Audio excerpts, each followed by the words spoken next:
Please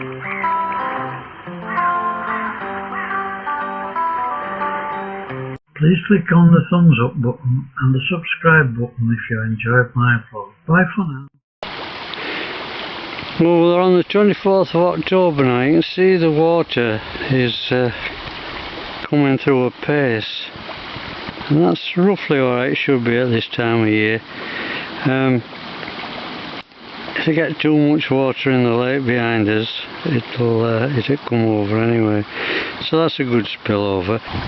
The last time we were on this bridge we were inundated with ladybirds, and of course it's cold now, so there's none to...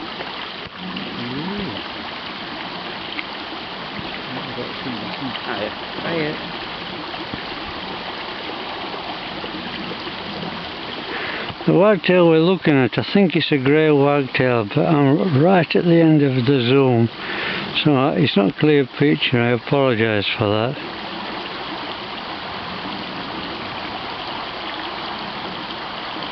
That's the best I can do, I'm afraid, unless it comes closer to me. Oh, I was wrong about the ladybirds. There's still quite a few about. Looking for the sun, of course, to warm up. Here's one.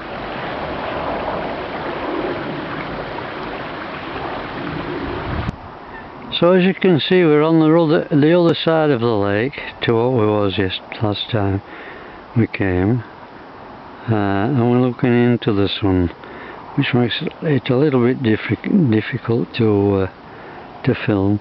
But you can see it's not as elaborate at this side. They're still working on it. You remember that first fishing peg we saw? It was you could probably put two people on it.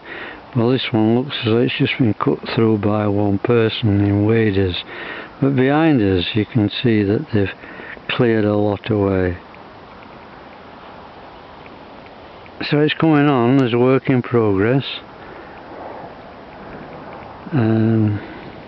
but I've not seen any wheelchair access on here, and I thought there would be, but there is on the Angler's Lake.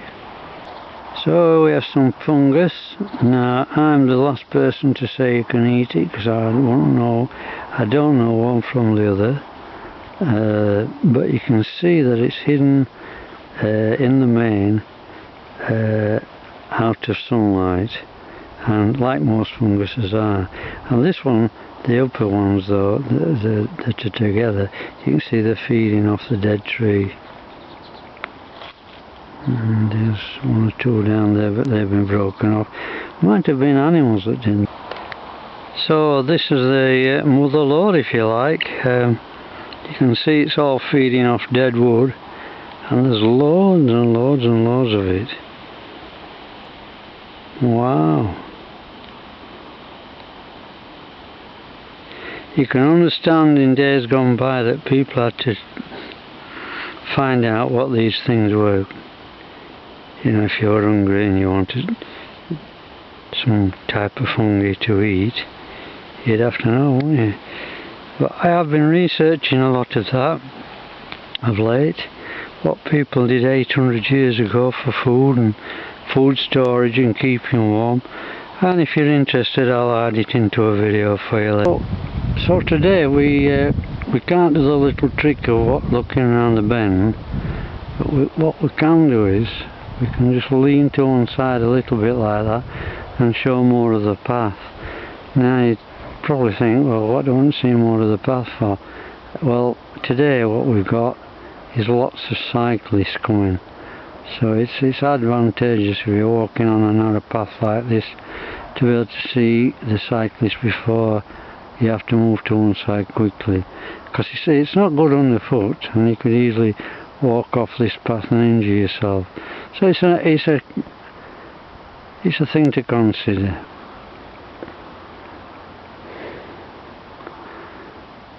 You can see my son again there. It's half term, by the way.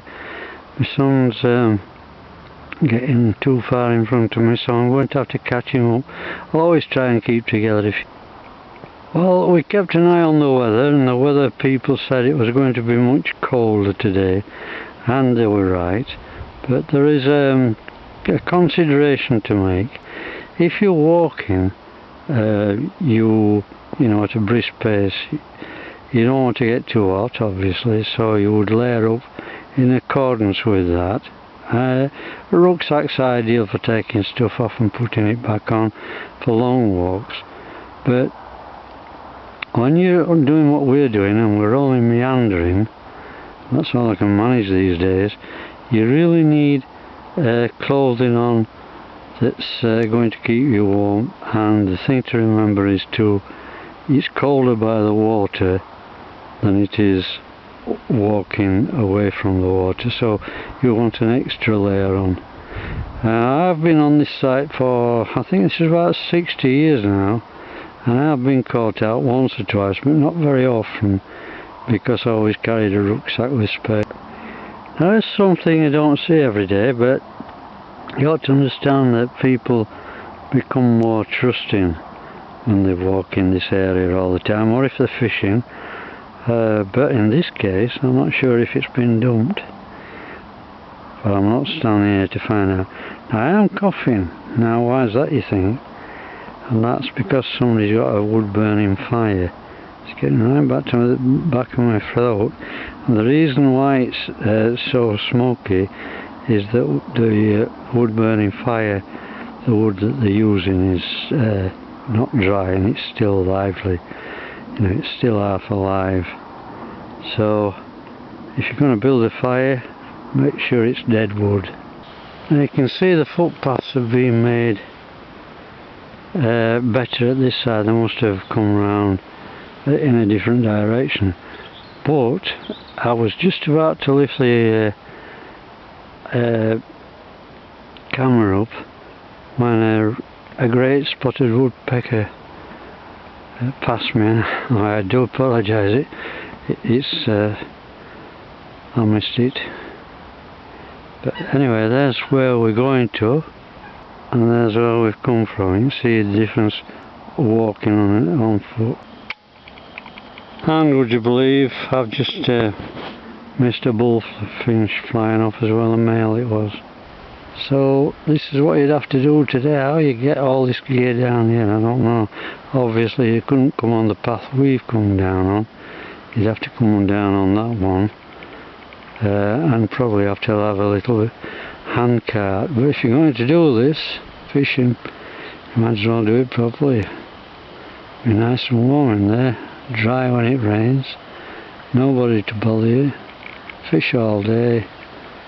Oh, right in front of where the keen fisherman is the swans. I'll see if I can zoom in. Yeah, there they are.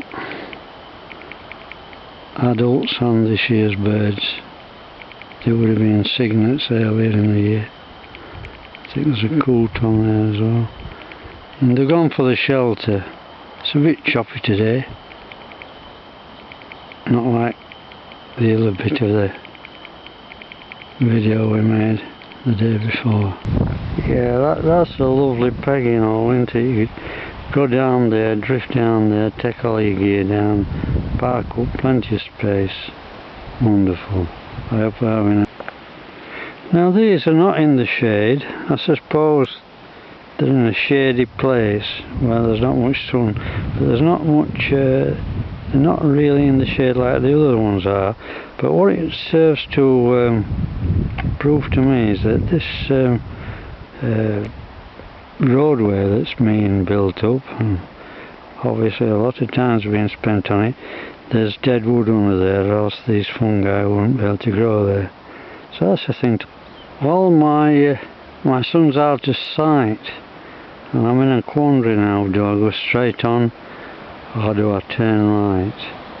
I'll just hang about a minute, he might show himself. I think I'm going to have to go straight on anyway, but I don't like it because I'm not sure where.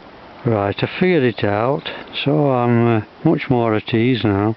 If I go down there, as I'm going to turn right, it's another pegging hole for a fisherman.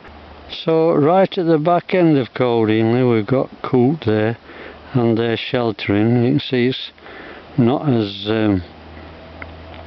the water's calm, much calmer here, and hopefully they'll make a sound. If you were to hear coot at night, the sound would carry a lot further. Eerie it sounds. But they're not going to go for me. And as soon as I put the camera down, they will. But you've got to be patient. Anyway, let's move on. We're now at the end of Cold Hiendley, and up that embankment, and it's holding a lot of water back, is Winterset. I would have loved to have shown you Winterset from this angle. I've shown it in different videos before this one, and over the top there's this beautiful big lake called Winterset, and I've been there so many times in the past and in winter, and it's in winter actually it's beautiful to look over the water. I'm going to get a view now of Cold Hiendley from start to finish. I'll just move. Well, there we are. That's the whole of Cold Hiendley. From this corner where you saw the coot earlier, right down there. And you'll remember from the last video, hopefully, that we came on site from the left. And right at the end there is where the other side of that actually. I'm just waiting for the wind to stop blowing.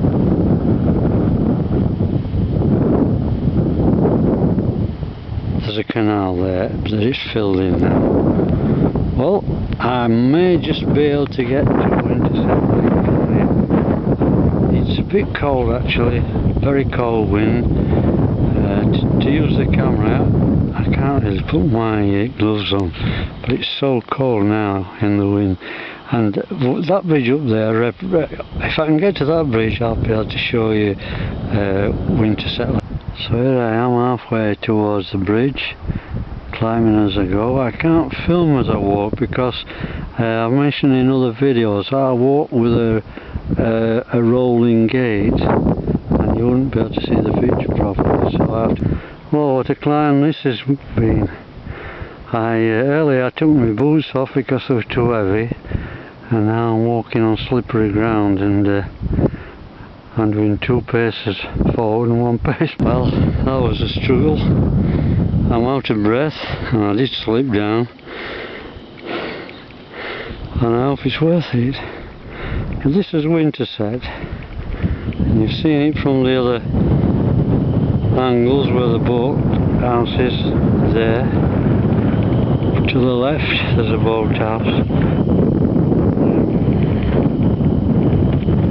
You can see how big it was, and the lakes were used to top the canal up because of subsidence.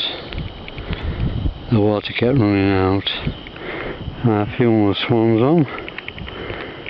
Adults. Not much else, I'm afraid.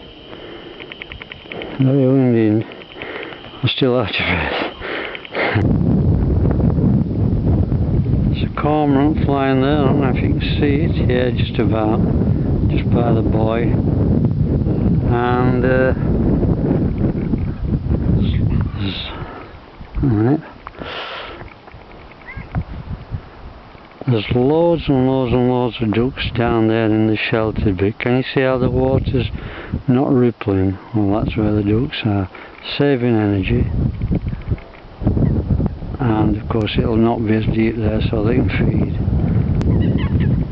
So there's the boathouse I referred to earlier.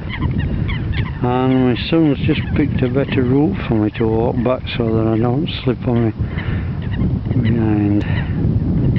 We don't want to get injured, do we? When we go out for a walk. Some more swans on, of course. And the path that we're looking at taking is this one, and then doubling back over. So, but you can see how big this thing is. This down to all the water back. It's a huge thing. And and at that time I think the NCB owned this lake. Now when I was a young fella, when I was in my 20s, I've been coming on this site 60 years. There used to be a warden, and he used to collect money off fishermen while he was walking around. He used to do it 2 or 3 times a day, and such a kind man you've never met before. He was hard, really hard, and if you were protesting against paying the fee for the day's fishing, you could end up in the lake itself. In fact, he told me he did do that once. He got on somebody's collar and the back seat of the pants and threw them in. They didn't do it again, by the way. But to me, he was the kindest man ever. And I'm just trying to find it for you. By the lake end there, through those trees, was where he lived. And at that time I had a motorbike, and he said to me, your motorbike will get stolen, you know, put it in my outhouse up there. No, put it by my outhouse. And I went up one night after I'd been owl watching, and my motorbike wasn't there, and I thought, oh, I'm going to have to walk that 2 hours home. And I knocked on his door and I said, do you know where my motorbike is? He says, I've cleared the shed out for you and put your motorbike in the shed now. What a nice man. Dennis they called him. Lovely, lovely man. And his wife. His wife thought my son was only a small boy at that time, and she thought the world of my son actually. So a lovely story that. And when you get fed up fishing at the side, you can do this. What this man's doing. You get yachts on there, so I can't see that it's illegal. Anyway, once again you'll see that the birds are in the shallows and out of the wind. If you're going to do any filming yourself, it's always a good idea to get out of the wind, because the body cools down too quickly. And here's a better view of the boathouse. You can see there's a boat outside waiting now. It's a club, prestigious club. It's been burnt down once, that site. Don't know how that happened, but it's all fairly new now. You can see there's lots of masts there, so you can see there's lots of people willing to be members of that club. So just to recap where we've been this morning, you can see we went right up where them trees were. Behind that trees there was a path right to the very end, and then up that embankment and onto the Winterset Lake.